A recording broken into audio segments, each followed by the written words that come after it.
Hello, I'm Laia. This is Lucy. She has a pony in her hair.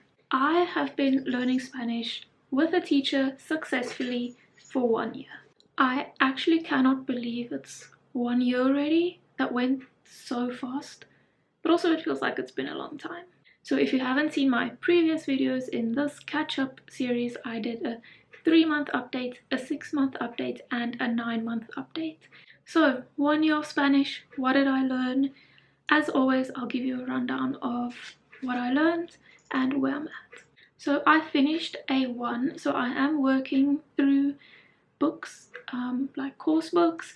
So I finished the A1 book, which felt really good, and started A2, and I was super proud of myself and super happy about it. So I've been busy with A2 for a few months now, but let's backtrack. So to finish off A1, I learned past tense.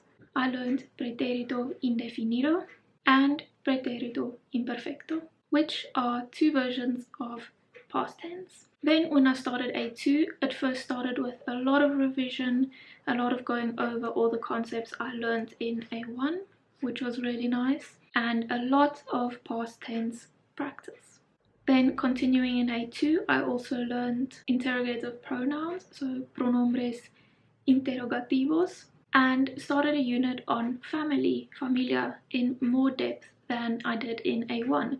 So instead of only immediate family members, it now extended to extended family members. Then I also started only recently pretérito perfecto, which is another form of past tense, and that is like have you ever, have you, and so on. Basically the English equivalent of have.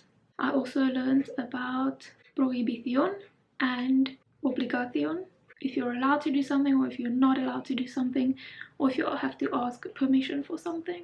And that includes hay que and no se puede and se puede. And that is pretty much where I am right now. Now to my feelings about everything and where I'm at.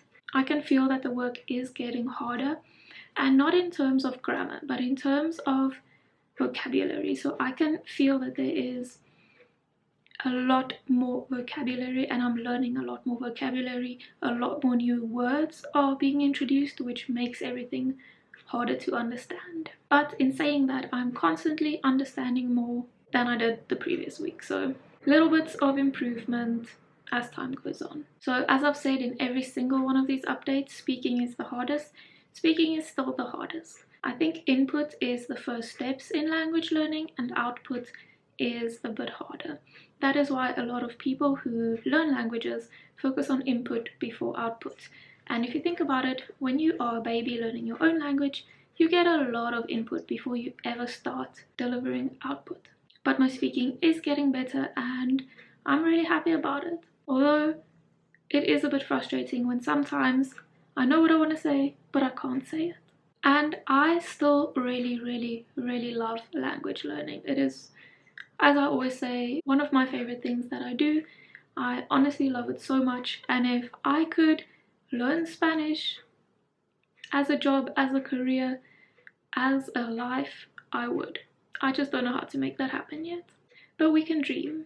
Then in my previous video I mentioned an intensive 6-week language learning journey. And I thought in this video I would just give a little update, because I didn't end up vlogging it and I didn't end up achieving the goals I set out for myself. But I did achieve a lot regardless. So the book I showed in that video was an A1 book that I intended to use for revision and probably will still use in the future. But I did one chapter of it and then time just ran away with me. I have recently gotten a new job and there was a lot of preparing that needed to go into that. So when it came to language learning, I did a lot of extra when it came to the resources I was using with my teacher and the books I was already busy with. So I did a lot of extra work when it came to my class materials that I was using with my teacher. So I did do a lot. And also something in those books I showed in the previous video which really annoyed me was that the audio did not sync up to what was in the book, which was really frustrating. So there would be an exercise that says a certain audio number would go with it, but when I played that audio, it just sounded completely different. It did not sound like the right thing. So it was very confusing and frustrating to use in the end. So I only did all the parts that had no audio, that didn't require audio, but it felt kind of like I was missing out. So as a little update, life update, I am about to start a new job, and this is pretty much a full-time job. So I've always had a job, but not full-time, and this will be my first full-time job, and I've never done language learning with a full-time job. I've always had my mornings free to study, to learn, to do my lessons, and even when I did work in the mornings, I still had some free time because I worked from home. And now I will not be working from home for the time being, and I don't know yet how I'm going to navigate language learning. I certainly don't want to stop. I think it will be my biggest fear, or like biggest regret, if I stop. So I certainly don't want to stop. I want to find a way to make it work, and I hope I can keep you guys updated on my channel here about my language learning journey and what happens now that I have a job. And please let me know if you have a full-time job or a job that takes up a lot of time and you also do language learning. Please let me know how you do it. Any tips you have, I would love to know. And I am thinking about some ideas about how to keep it going, but I will try them out first, see how it goes, and I'll keep you guys updated. But like I said, any advice would be amazing. This is about to be a very big life change for me. I'm a bit nervous. Actually, I'm a lot nervous. Language learning has always been such a positive thing for me, so I hope it continues to be. Anyway, thank you so much for watching, and if you have followed my journey up until now for a whole year long, thank you so much. It really means a lot to me, and if you want to give this video a little like, that would really mean a lot too.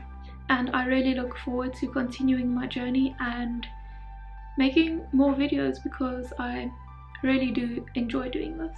So let me know how your language learning journey is going in the comments. And I made it. It's been a year. I made it to a year, which is crazy. So anyway, thank you so much for watching. I will see you next time. Goodbye.